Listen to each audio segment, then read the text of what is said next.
welcome to the first episode of our new show. It is the Orange Nomad Andrew Moon and my trusted partner in crime today, Mr. Pete Matheson. How are you all doing today? Looks like we've got some live guests joining us. So we've got, let me go back and Matt Stolba is calling in from Dallas, Texas today. So welcome, Matt. We appreciate that. And Jeremy, let me know, Jeremy Bryan, whether or not you're tuning in from Belfast, Maine or Belfast, Ireland, because I actually lived in Belfast, Maine, and it is completely different from Belfast, Ireland. So welcome. So yeah, we got another one joining us today, Trenton Schutler. Hopefully I pronounced that correct. Awesome. He loves the intro tunes. So start of the day in Northern California. So there's your nice intro music. So nice little upbeat to start our day. So Pete, how's it going today?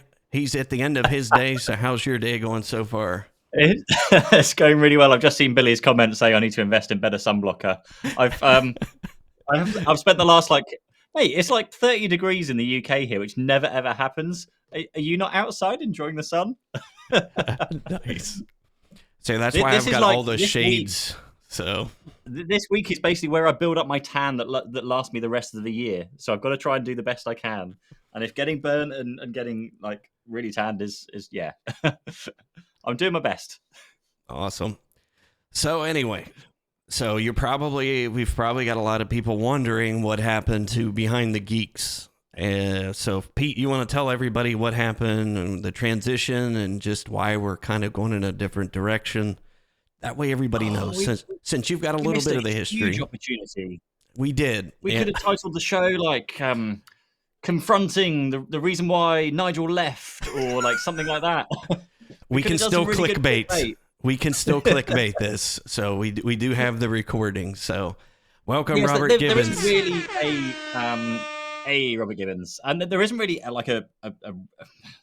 we didn't fall out. There's no issues at all. Basically, what happened is the times changed. And with the time changes, I don't know if you guys know, but trying to schedule somebody in the UK and Aussie and New Zealand, which are completely opposite ends of the world and on completely opposite time kind of zones, it was just impossible. The shows were falling in line with Nigel's kids food time, which isn't really on, and he was doing it for like 2 or 3 months, I think, still, whilst his kids were downstairs eating and getting ready for bed or what have you. So we decided just to separate that and just there's no point Nigel being there. We've got there was 3 Brits on the show with Richard Tubbs being there as well. He's just sitting out for a few weeks, but we'll be back soon, we hope. And so you're basically left with me, Andrew, and Scott, who is currently on a flight somewhere. He did say that he was going to try and jump in through the Wi-Fi that was on the flight, but Scott, I was only joking. If you're watching this back on the replay, I do not expect you to be sat next to somebody on a flight and live streaming at the same time. Like just chill out and enjoy the flight. Enjoy however long the flight is. I was wondering how that was going to go. I was like, okay, we'll have our first live stream from an airplane. That would be epic. So, but it would really test how good the Wi-Fi is on board. I think it would. I think we just pipe our intro music out to the plane too, let everybody just chill. So, but I know we were just talking before the show started. Scott's been the only one to see Top Gun so far. So since you're on a plane, Scott, and if you're watching this replay, if you happen to be listening to this, this is for you. There's a little Top Gun music there. That's probably all we're going to play before we get kicked off the air. So thank you, Kenny Loggins, taking me back in time. So, but anybody else has seen Top Gun, put that in the comments too. I want to see what your thoughts of Top Gun were. I haven't seen it yet. Wanting to go see it. I saw the original in movie theaters. So yes, I time-stamped my age right there. So I'm waiting to see it. I've obviously saw the original. I have not seen the new one. I've heard very, very good things about it. So hoping to see that soon. Things is, like, cinemas over here are so expensive. I don't know if it's the same over there. The tickets are super expensive, and if my God, if you buy a drink or food, like 30, 40, 50 pounds, like straight away for like a couple of people to go out and see a film. So I'm kind of getting to the stage now where I'm just like, just wait. It will be in the live streaming services sometime soon, or accessible another way. Yeah, exactly. Yeah, it's I missed that movie theater experience, but I'm with you. It's like by the time you drive over there, I mean, I don't know what gas prices have hit for you over there, but they're Mm. ridiculous here. So, It's um, almost £2 per liter that we do it over here. And honestly, I don't really know because where I drive an electric car, I kind of thankfully avoid a lot of this stuff. yeah, good for you. Good for you. It'd be nice. I wanted to get my name on the Ford Lightning list, but that is a 2-year wait list. But I think I'm Is going to it? add Wow. my, Okay. yeah, but I want to add my name to that because I was like, Really? it's a generator. I can power my whole house for 3 days from my truck. Wow. So that would be dope. So That's awesome. anyway, so let's just go through any comments here. We figured since this is our first episode, we get that out in the air. What happened with the show? Why we're changing? All that good fun stuff. So no, none of us have parted ways from Nigel. We still love. I just figured I'd wear all the orange in a different manner instead of my hair. So I think I've joked with him about getting a Tech Tribe hat and putting the orange hair because they actually make those here in the States where you can actually, it's a hat, but it comes with hair too. So Yeah. Is that like a Scottish thing? I The whole don't, like hair sticking out? I don't know. I don't know why he decided to go from the shaved head look to it must be the surfing environment. It must be, I was too going to say year. it's a surf. It's the surfer in him. Yeah. Yeah, I think so. But we figured we would do an Ask Us Anything episode here. Just if you've got questions about running an MSP, if you've got sales, marketing, operations, whatever it is, for those of you tuning in live, you get to ask those questions live from Pete and I. So let's see here. We got a So few more I've comments got coming. two things that I was going to kick off with, Andrew, if that was all right, just to fill in some space whilst we're seeing who is around. I had a couple of messages, one yesterday, one the day before, and this is going back now to 2 or 3 shows ago. I think you guys were talking about live streaming, about videos, and just kind of getting started with using videos in your MSP. And one of my coaching clients, if I find the chat, and this is going to be in my newsletter that I put out every month. Oh, where did it go? Basically, he has had like 3 clients off of his. Here we go. No, that's the wrong person. I'm looking for completely wrong messages here. No, we basically had a client who. Here we go.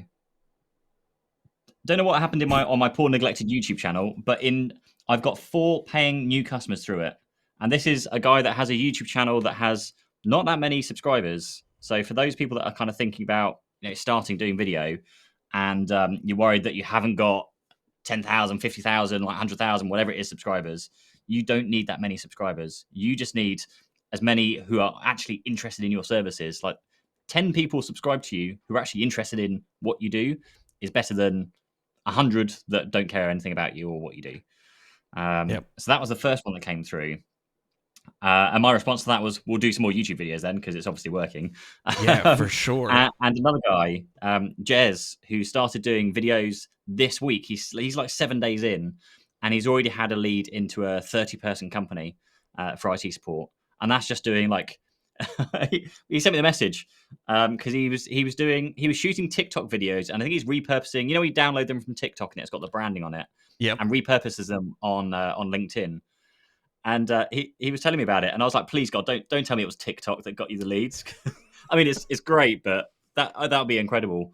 But it was a TikTok he'd taken from TikTok and then put onto LinkedIn, and it was via LinkedIn that he got the lead. But yeah, 7 days, first 7 days of doing video, and I already see like the engagement. All of his posts is so much higher because people are commenting. They're like, "Oh, this guy's doing video, wow!" And it's so much more like attractive, engaging, interesting, and just breaks through that kind of everything else that's going on with like LinkedIn. There's so many like people posting about how amazing they are, about how fast they've grown. It's just nice to see just a down to earth, regular video, like someone just literally holding up a phone, speaking to camera. So yeah, massive congratulations to those two guys Yeah. for doing YouTube, doing video, and seeing the reaping the rewards. we get to get him the applause button. Hey. Nice job. And that is an interesting dynamic with video, and it's that I have seen myself, and that people, that trust factor, because there's a huge gap. There's a huge trust gap between when somebody first figures out they need IT services to actually picking some. So we've got to bridge that gap somehow, and I think video is the easiest way to do it. Because when I look you straight in the eye right here, I feel like I know you when we have those conversations. And that is the beautiful thing with it. And closing, I can't wait to meet you. It's gonna be really awkward when we first meet. I think so too. It's like so many people that I've met in the last couple of years doing these live streams that I have never met in person.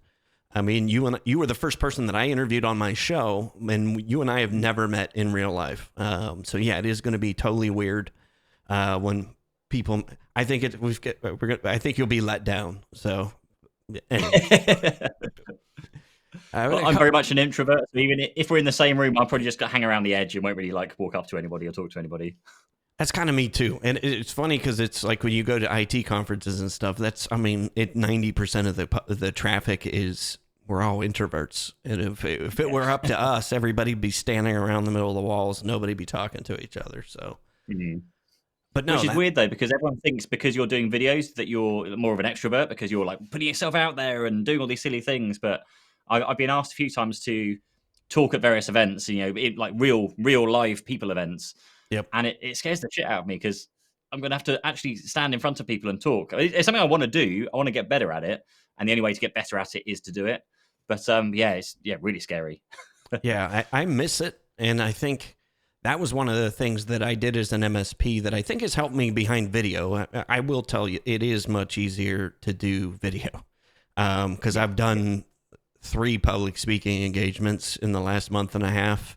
And the first one after 2 years, my wife tells me I did okay, but yeah, I was a nervous wreck because I'm like, okay, that's completely different than looking at a teleprompter, having my notes right there, and trying to read off my notes off an iPad to a live crowd. Completely different. So let's see. We got a LinkedIn user. Let's see who that is. James Kemp. Welcome, James. He's from your neck of the woods. I think your privacy settings, there's actually, you and I are showing up as a 3rd level connection, and I know we're 1st level connections, James. So that is weird. Anyway, glitch in the matrix. We'll blame it on a glitch in the matrix. So Alex Harvey said yes. Nice work, Jez. But yeah, so I think that is a perfect example of it. So do you have Jez's LinkedIn or YouTube channel that people could check out? We can pop that in the comments. I'm going to find it. I'm just going to let me just ask if he's all right. Yeah, I was going to say we're going to throw some shade on him. So I'm just sending him a WhatsApp. I'll let you know in a few minutes. All right, cool. So let's see here. James said, a comment I heard the other day, oh, you have legs, not just a bobbing head. So somebody saw him in real life. A bobblehead, that would be an interesting one. Get my own bobblehead with orange headphones. We always used to have that at like staff events with the MSP. Like everyone's used to, obviously, we weren't too bad. We wore normal clothes in the office, and then when we went out to customer sites or if clients came in, then we wear uniform. But the MSP I was working at beforehand was just uniform. So whenever you like have a staff event, it's like, oh, it's weird seeing you wear clothes. It just sounds really wrong, but you don't see them wearing normal clothes. Yeah, exactly. It's just funny. Like now, I always dressed up when we did the events. I didn't do the full suit and tie deal, but yeah, I'm kind of with you. We had a dress code. Which is funny because that actually lends to a question that came up for me this week from one of my coaching clients, and I saw that in a couple forums, is do you enforce a dress code for on-site techs? Why or why not? Like, what would your recommendation go since that was a perfect segue to that question. So. Yeah.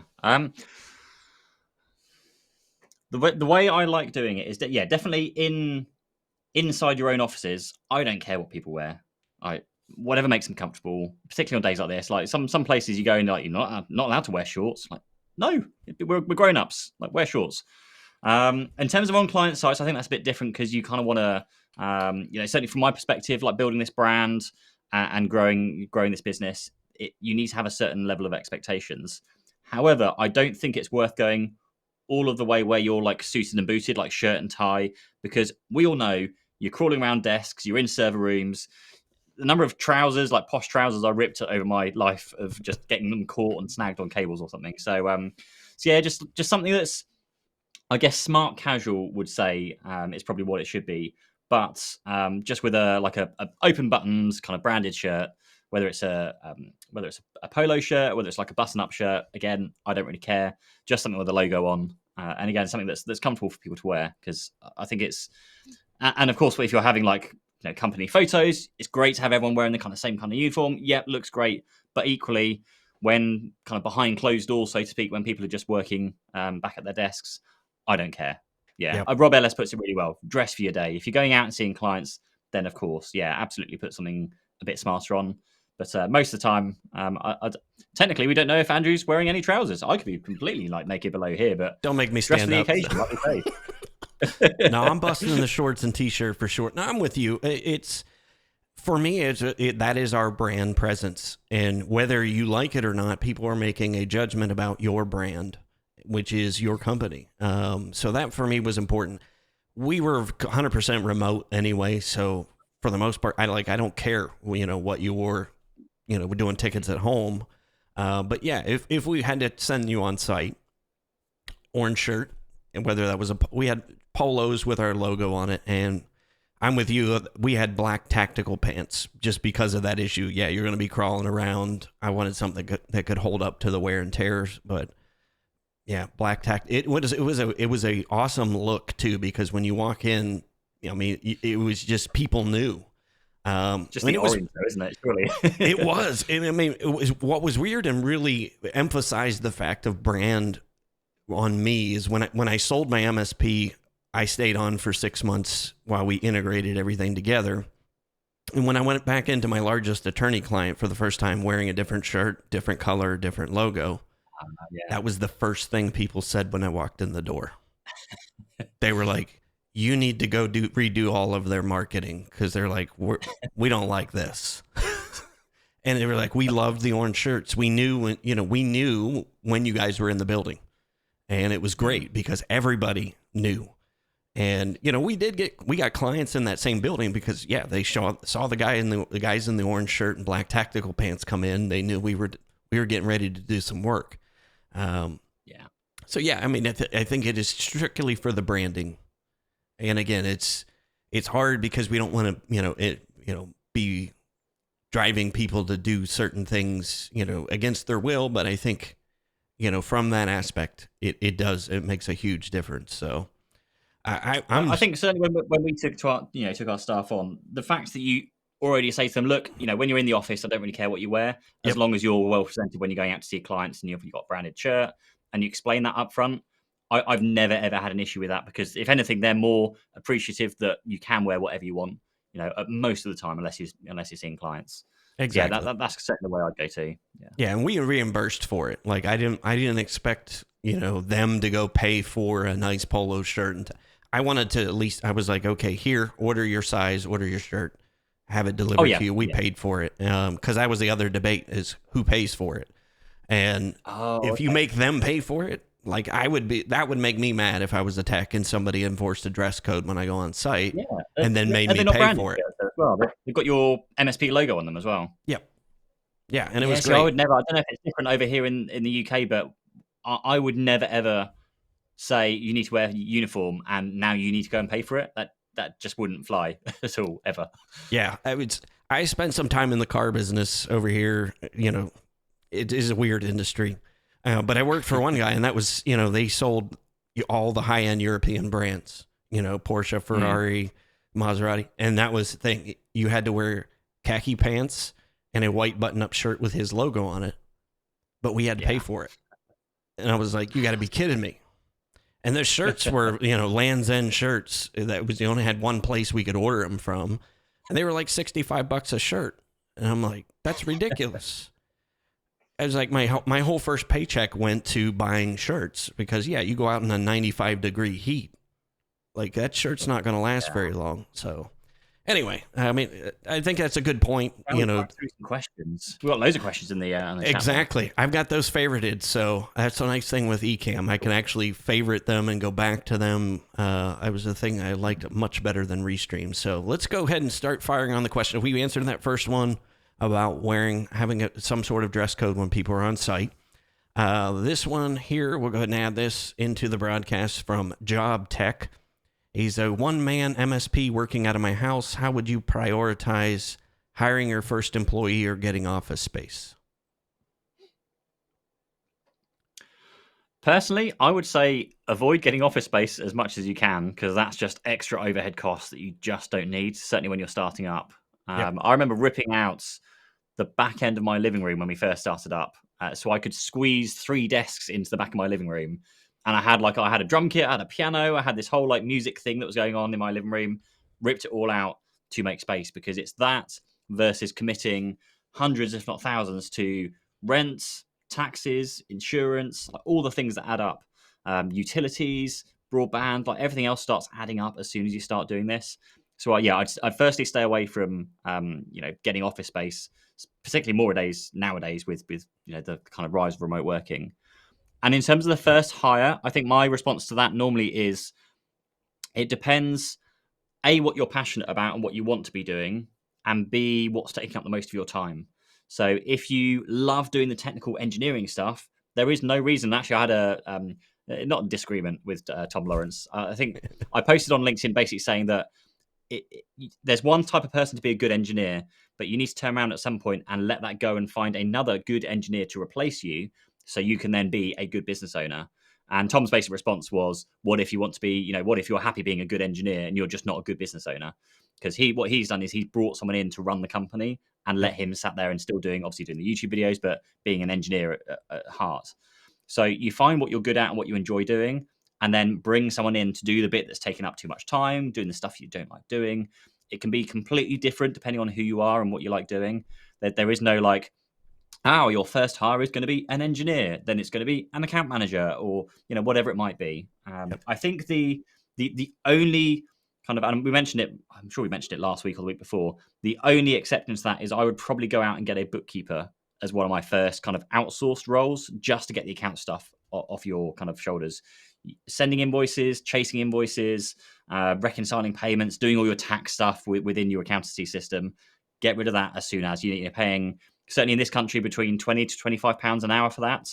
And only really you need maybe an hour or two of that a week just to stay on top of everything. So just get that off your shoulders. And then again, it frees your time up to then go and do the rest of the stuff. What do you think, Andrew? I agree with you there. I mean, because for me, like, I got to a point where, like, once we started doing sales and marketing stuff and I actually started to get it, I really enjoyed that part of things. And I liked the technical work I could do, but I knew there were people way smarter than me and were way more into it than me. But my first hire was actually an admin. I hired an admin to take care of the little stuff so that I could concentrate on running the business. And then we got to the point where, okay, my second hire was actually a virtual help desk person. So he handled, those first level support calls, and, we trained him and he became great. And it was awesome because I found him through a friend of mine, and he was actually working the night shift front desk at a hotel. So he was awesome at customer service. He tinkered on the side, had his own, gaming rig and stuff. So he liked the tech, but he was really into customer service. And that's the part I couldn't teach. And he ended up being a phenomenal hire and ended up running the help desk. And that's, I trained him all the way through that. So yeah, it differs for everybody, but that was, for me, that was my first hire. Do the admin. That way they can take care of setting up processes and systems, initially setting up our SOP system. And then I move forward to the technical role. But yeah, I mean, bookkeeping, I'm with you. You can automate so much. Like, I didn't have a bookkeeper. I mean, I sent our books to somebody at the end of the year to do the taxes. That was it. But for me, everything else was automated from ConnectWise into QuickBooks. I mean, I had everything so systematized that it wasn't much for me to take, half hour at reconcile the books at the end of the week. That's literally all it took me. Yeah. But no, that is a great question, and it is a dilemma that a lot of nimble MSPs have. Is they get to that point where your workload outstrips your ability to do it all yourself. And usually, I found that the hardest income range, was when your MRR's around $200,000 to $250,000 a year, because you get Is to in that what the point. hardest to hire, or what do you say there? Sorry, It's the hardest because you're at that point where you don't really have enough money to pay yourself well and go out and hire somebody that can actually take that technical role over and just handle see, that. The entry level help desk guys, that's not too much. I started my guy part-time. I worked him a few days a week, and then he bloomed into full-time. But he was 100% remote. But yeah, the admin. I think that's why you and certainly the way I've kind of gone with my journey, and what I recommend to anyone I speak to essentially is just try and nail down the monthly contracts, because by growing the monthly contracts, that does then give you the income to then pay for that next person. You're getting X amount of money in every month. You know full well whether you can afford to pay X amount out for the member of staff. The only thing I would say is just make sure. I've just taken on a full-time actual employee here, and again, just remember that it's not just the salary you're covering. You're also covering all the other additional like taxes, pensions, and everything that adds up on top to like an extra 10 or 15% in terms of their salary that you have to pay out. So those kind of things caught me a bit off guard again, having forgotten about them for a couple of years. Yeah, and I think that is the thing that people forget about. It's not just a $35,000 a year tech that you're hiring or an admin. It's more like 50. I mean, if you really round it up, and that's what I kind of used. I'm trying to think of what his name just left me. Kind of the benchmark that, at least for when I had my business 10 years ago, the benchmark where we would make any decision on hiring was at the 250,000 increments. Like when you go from 250 to 500, when you hit 500, you've got the payroll basically to be able to bring somebody else on full time. And again, if you want, it may be higher than that now. I don't know, but that was my benchmark. I knew that. How do we get more out of the people that we hired to get to that next benchmark? And the next benchmark is 500, 750, and then $1 million. Yeah, once you hit the $1 million, once you get in that 750 to $1 million, that opens up a whole different can of worms about management and all that good stuff. So, but no, great question. I'm going to scroll down because we're going to start with some of the older questions that folks have asked a little earlier. So this is Scott Lynham. He said, what's your advice about getting into video? I don't know if it's because what we do today, we feel just normal, but I'd like to start getting some video content together. I've seen Jazz's videos and short and simple and do the job. So what would be maybe your recommendation to somebody to get started? Well, I would ask the question back to you, because I think your video journey started later than mine. And yours is obviously gone down a different road to mine as well. Yep. Which I actually see a lot more value in nowadays. So yeah, I'd ask the question back to you and just see what approach did you take and what's worked and what's not worked for you. And I guess the key question of how quickly did it work, which I'm sure is the one that everyone's wanting to know. I think now, with the tools that we have now that weren't there, I started my live streaming journey on April 1st, April Fool's Day, 2020, 2 weeks after the pandemic. So I'm like, you couldn't have got a worse time to really start something new. But I started it. I was like, I just want to figure out how to do this. So one, it was a challenge for me to figure it out, gave me something to do. But the tools that we have make this so much easier. Like it was harder to try to figure things out. And it was harder to get the tools to work together and talk together. But yeah, I think you and I, when we first did our first interview together, I think I had an iPhone clamped to my monitor in front of me, and I was using my iPhone camera as my webcam. And I figured Which is things out. now an Apple feature that they sell on. I It's like they've actually developed it now. That was hilarious when I saw that too. I like the top down. Like I like Yeah, that being looks in. awesome. So anyway, we could digress on a whole. But my whole point of getting into video was I just wanted to tell my story of what I went through as an entrepreneur during the last downturn in the economy, which for me, the biggest one was 2008. I had a 4-year-old child at home with a 4-year-old MSP. Yeah, I started my business the year my son was born. But that's all I wanted to do was provide structure and just get a conversation going with people online. I really wasn't expecting anything to come of it. But it was amazing what did come of it. One, I got better at using the tools. I didn't try to figure everything out all in the beginning. But now you have very simple things like Restream. Like Restream, you could go live, do everything that I was doing, nuts and putting a bunch of things together now quite simply. But I went live with that intent that that's all I was going to do is just get on there and, make my own. That's the beautiful thing with it is you can do whatever you want on there. Mm. But it resonated that time of entrepreneurs, like everything shut down. People lost half of their revenue in 48 hours. And I just wanted to have a conversation about, how do we support each other? And it has blossomed into a worldwide community, and it's phenomenal. You and I met because of my live streams, and Scott and I met through my live streams, and it's just an interesting thing. There's two different ways with video, and I think you had touched on that. I do more of the live stream like we're doing right now. Pete is awesome at the, recorded content and, structure, storytelling that way. You've kind of done both. What would you say the advantages for live streams versus recorded and recorded versus live streams? What would you say maybe the I one or think the two key thing, advantages? and you mentioned it already, I think the key thing is community. I think when you're doing live streams, you are basically constantly looking for engagement to build like the following, to get people commenting, and that's really having that discussion back and forth. Whereas with the videos, it's more of a one-way approach. You're just kind of putting the videos out there, and you just let them sit there and do whatever they're doing with the algorithm, whether they get picked up and viewed. But there's I guess there's good things to both and good reasons for doing both. I think specific to Scott's question about like getting started, Yeah. and I said this exact same thing to Jez.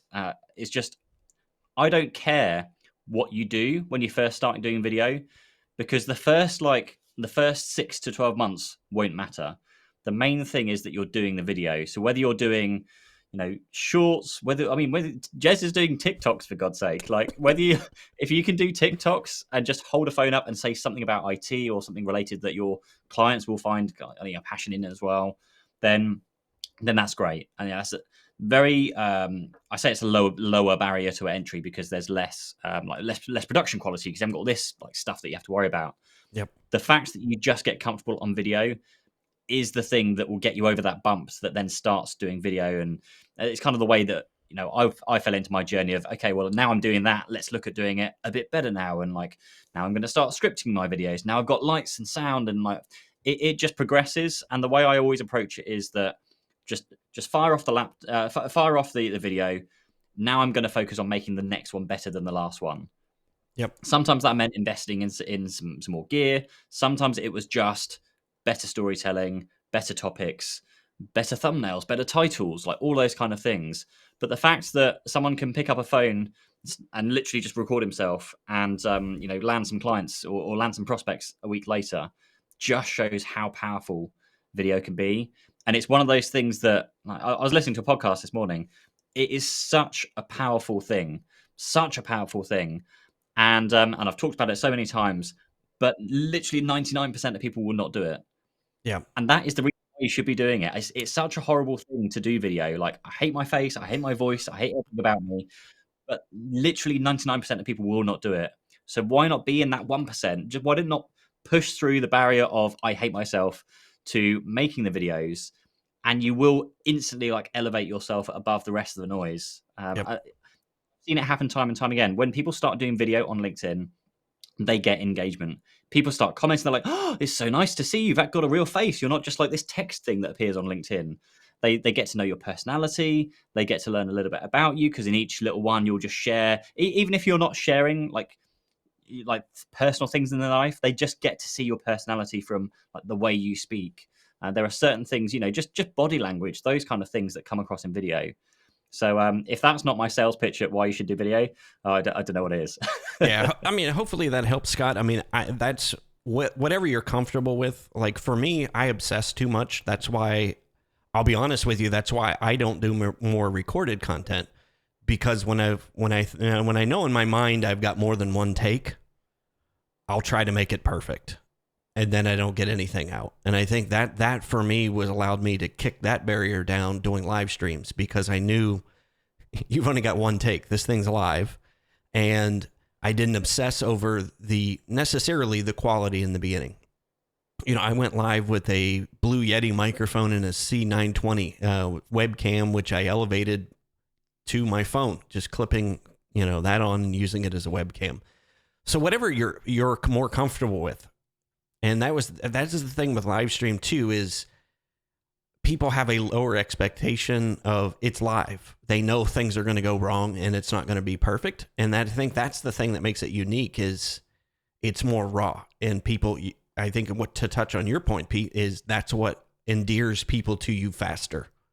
When they see, this isn't necessarily a polished scripted video. And when we did testimonials, when I ran my MSP, the ones that were raw, me just getting out my phone and having somebody tell me what they just told me and getting it on video, those did better than the ones where we spent $5,000 making a host of polished, ready to, testimonials. And it's funny because I had people tell me that they actually believe the ones that are more raw than they do the polished ones. I don't know why. It's just human nature. And I had attorneys tell me that.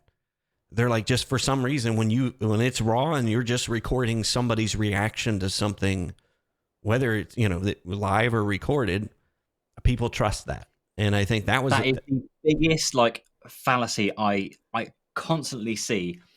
I want to get into video. I've got like $5,000. What do I do? And the only thing they will do is spend that $5,000 on one big video that's like an about us or some big marketing thing that's going to go on the homepage. Yep. Just don't do that. Just take that $5,000 or whatever, 1,000, whatever it is. You can do so much with that by making lots more micro content, regular pieces. Spend $1,000 a month, and that's 5 months worth of video content. You can hire a video editor. You can do a marketing apprentice. You can do so much more than just give that $5,000 to somebody else to make something that looks like makes you feel very good, because it will, of course, you're spending $5,000 on something. It's Right. going to make the company look very good, but it's one piece of content. It's going to be out of date really, really quickly. Your staff members are going to change. The environment's going to change. Your offices, you might move offices. Everything changes. So why not spend that same amount of money on some smaller little bits? Buy a better camera with, £500 of that, and you've still got $4,500 left. Buy a microphone. There's just so much more, and I see it time and time again. And it's such a difficult sell, I guess, so to speak. So when I was running the continuity video marketing, when we were speaking to MSPs, they are only interested in, I've got $5,000, I'm going to spend it on one video. And you try and explain to them that actually you get much, much better results by doing regular kind of drip fed smaller things. They just don't understand it. And I see the exact same things even today in my kind of job now of like this YouTube channel, when talking to brands, and they're like, we've got a budget, we want to do a video with you. Okay, they want to do one video, and they Yep. have all their expectations set as that video is going to, sell my product. It doesn't. Actually, what does sell product is smaller mentions drip fed in amongst other videos. Kind of they call them integrations. So like a 30-second ad essentially that you add into other videos. That same amount of money spread across those videos performs so much better. So it's a complete false fallacy. Like, don't take money and do video by just spending it all on one video. It won't perform. You'll feel good about yourself and you'll think it's doing well. And your clients will say, "Oh yeah, watch your video. It's a great video," but it won't actually do anything. The Yeah. smaller content will work much better, and it'll be probably a darn sight cheaper as well. Yeah, and Scott and I talked about this a couple weeks ago when we talked about live streaming, and it took me a year doing these live streams almost every week before I realized that, hey, I can actually slice these up into smaller videos. I'm like, why don't I do that? So like last June, I started doing that. I would take, say, an hour-long webinar that you're doing, or an hour live stream talking about anything.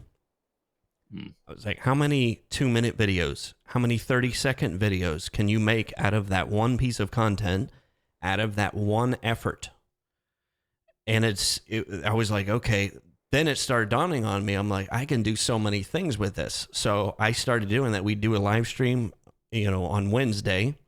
And then Thursday and Friday, I would go about slicing up those videos and then hand it off to an editor and to finish up and make small clips that I could then put on LinkedIn. I could then put on my YouTube channel now as YouTube Shorts. It's the same video.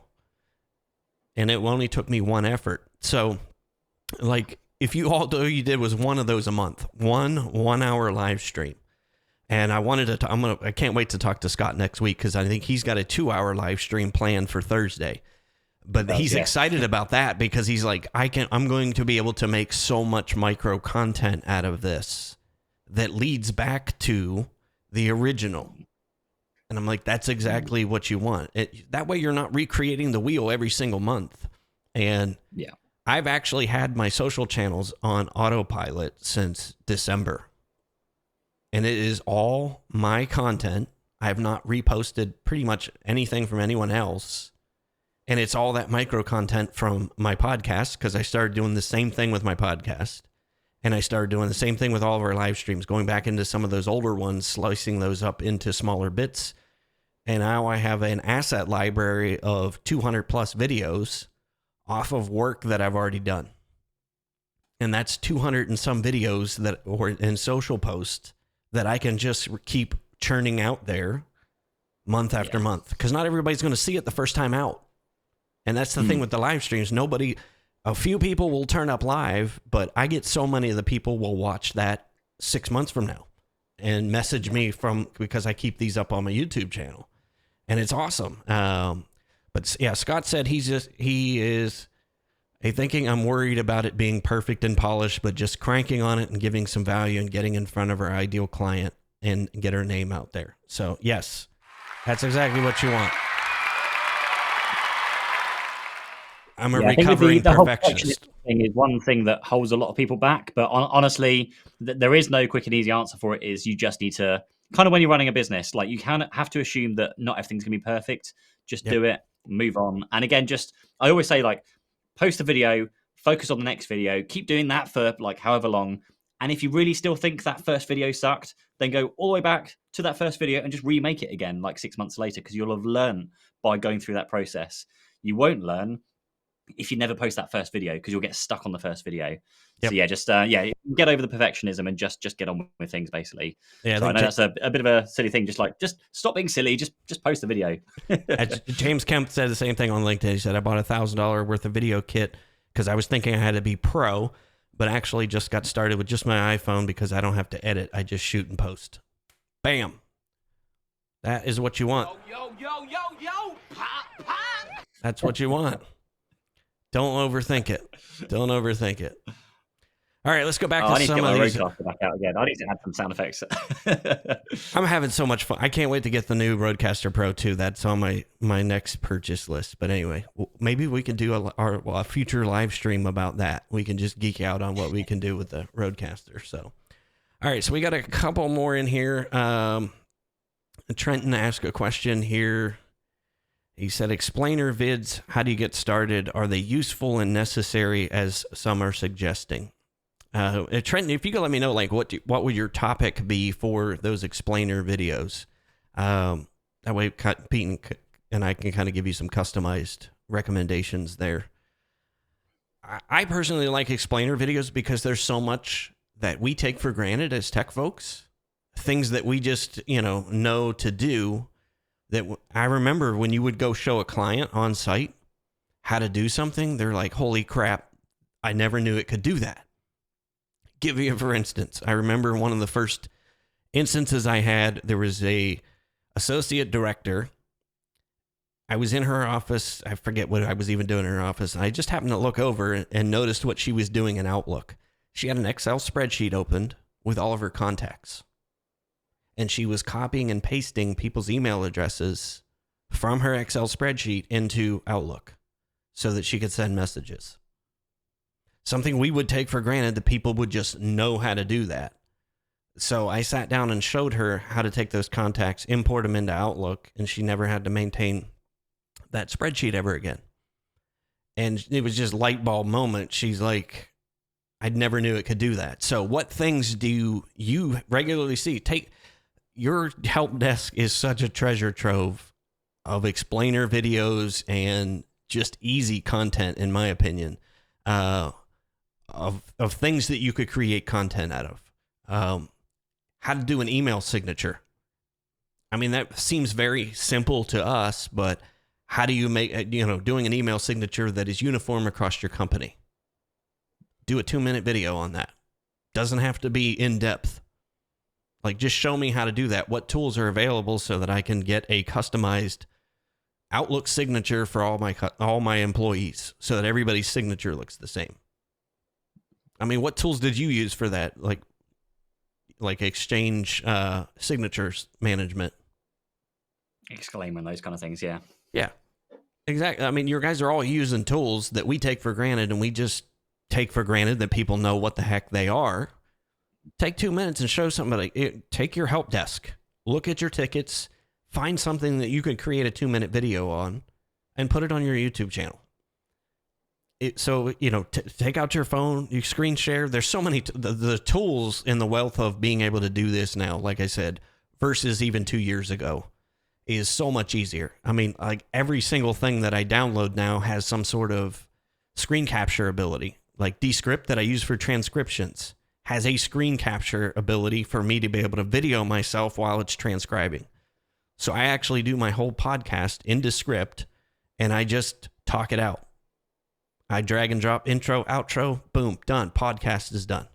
So even if that's all it is just small snippets of things like that. And again, I'm just using one, for instance, Camtasia.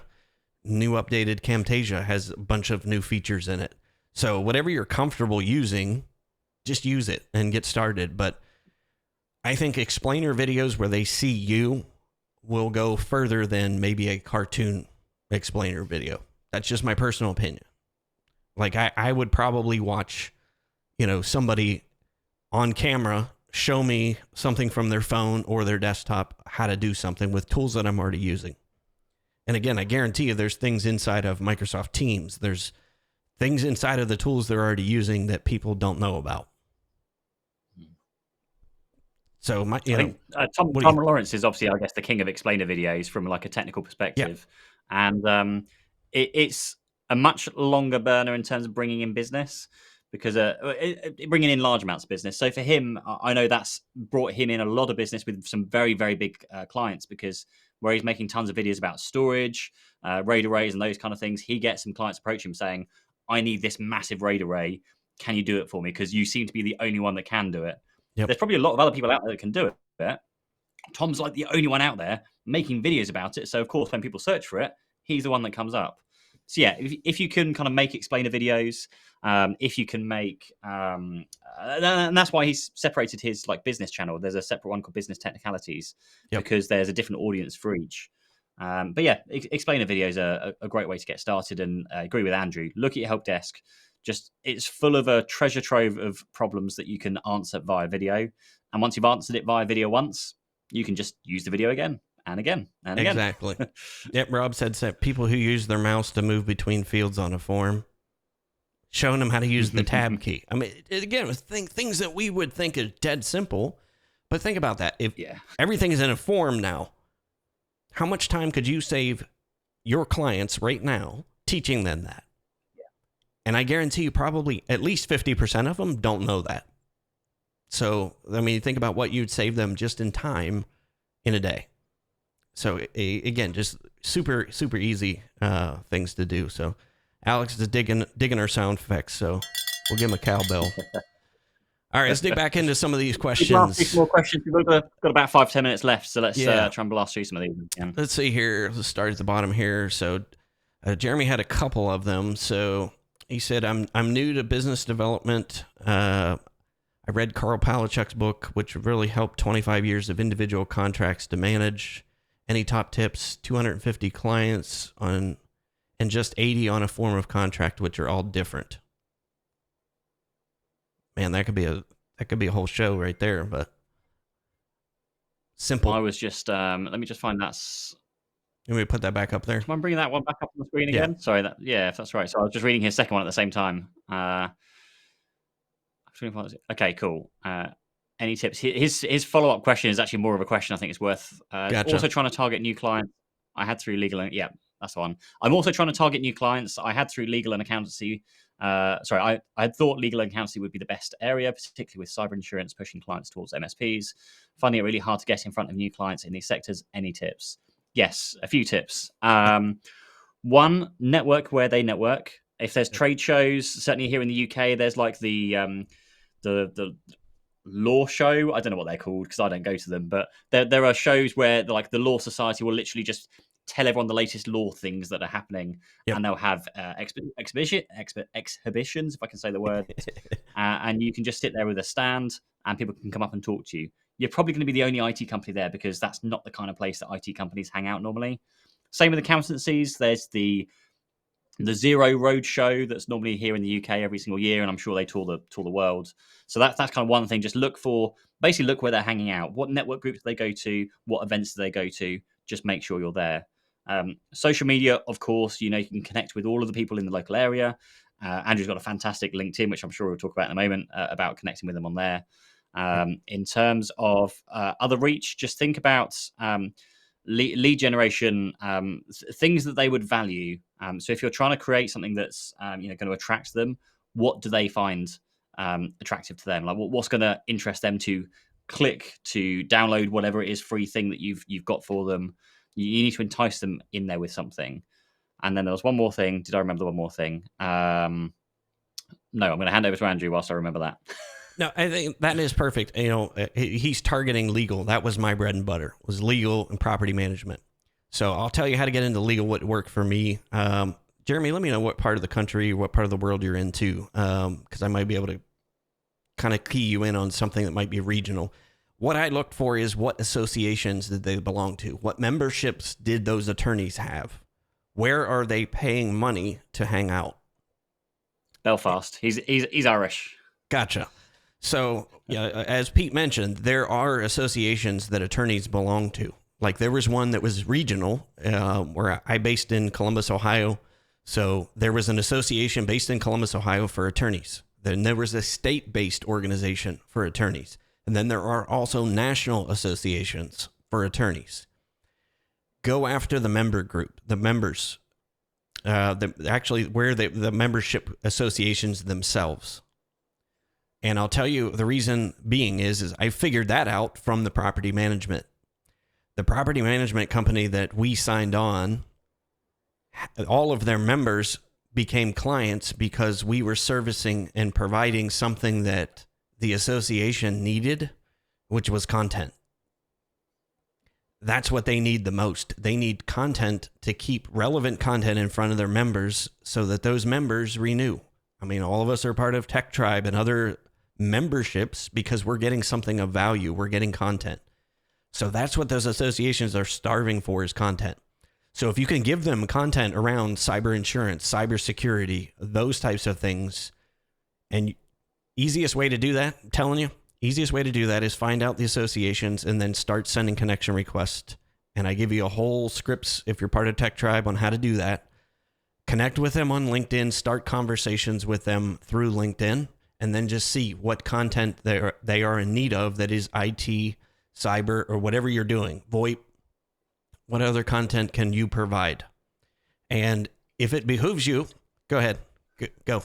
I've got two things. So I remembered the one and I remember the extra one as well, which links into that. So when you're kind of reaching out to people, it's a bit out there, but if you were to start a podcast / live stream that we're doing, but you could just do a podcast, it's a great way to just get your foot in the doors.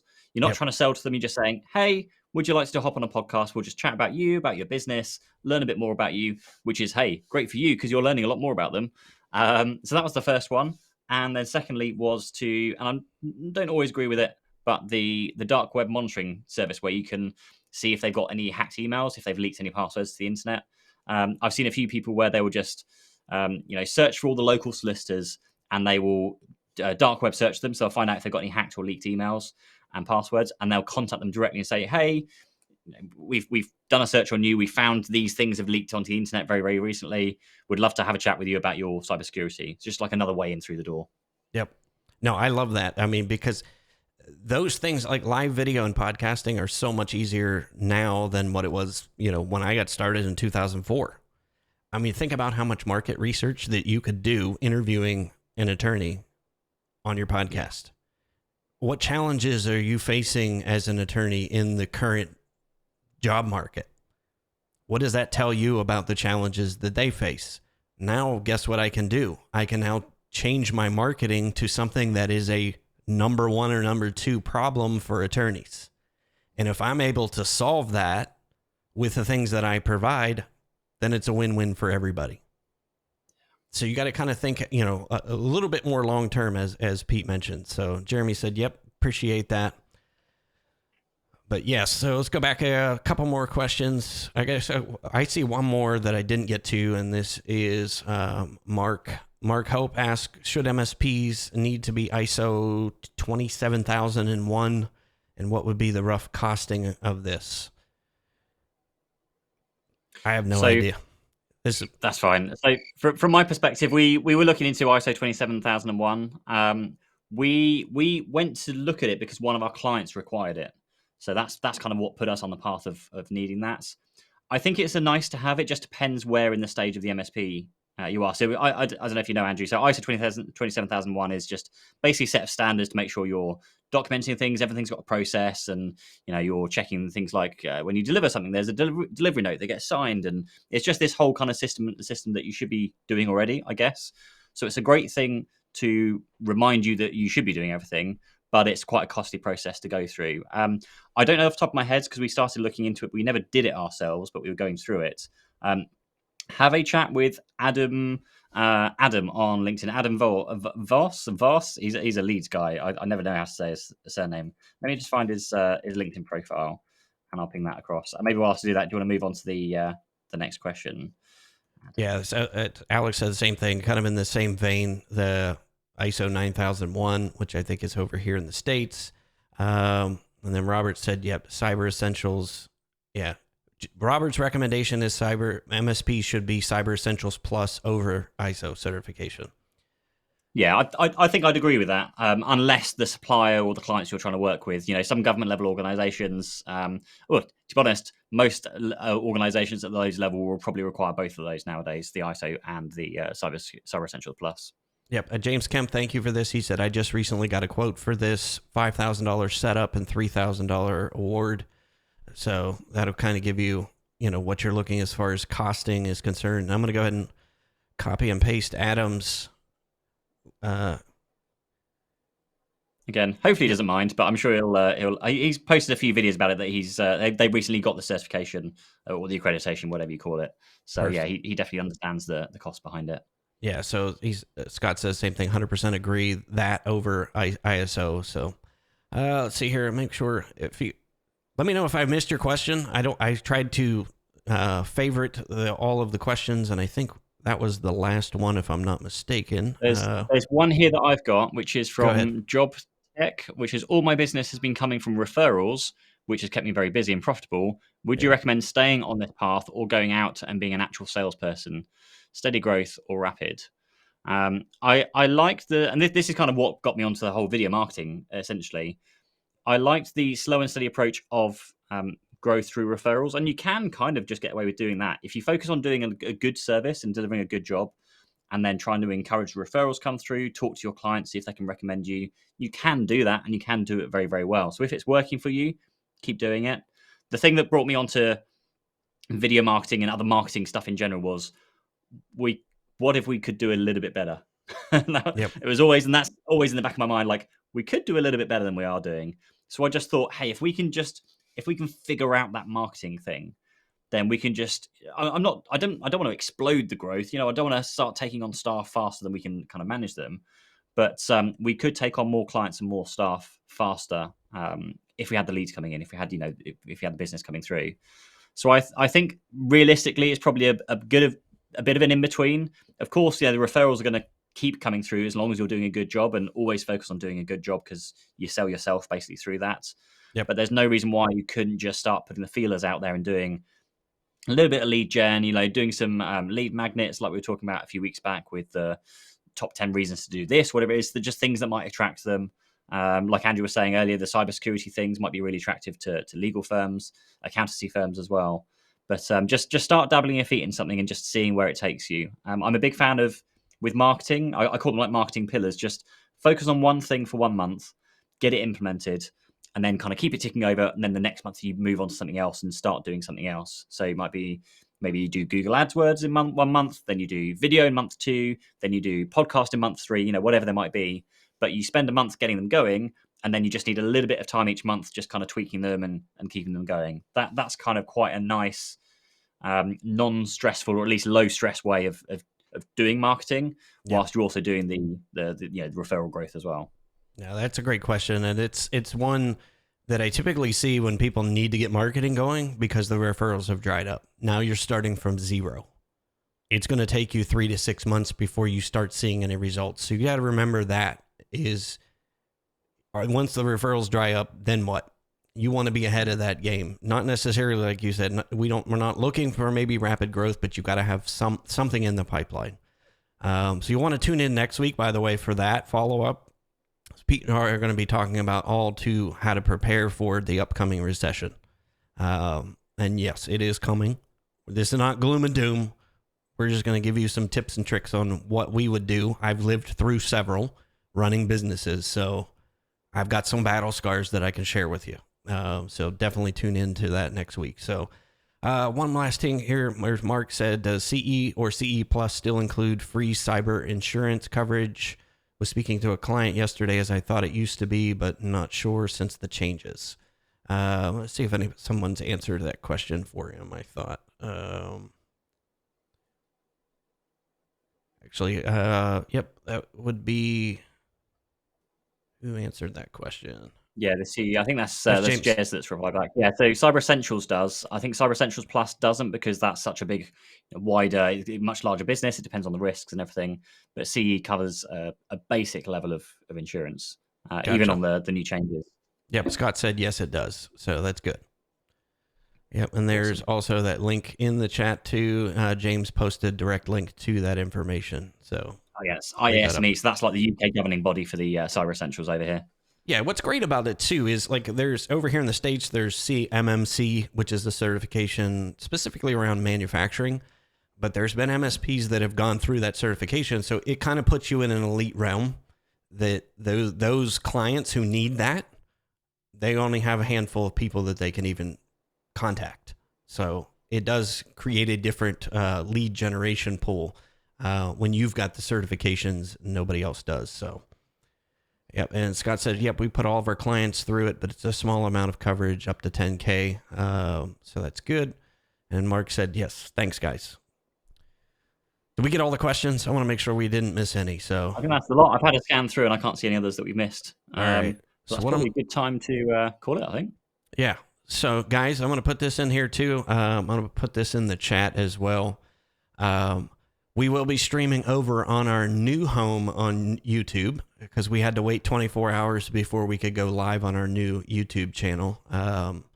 So I'm like, I think we can go live in an hour and a half. So, Pete, you want to jump on in an hour and a half? No, just kidding.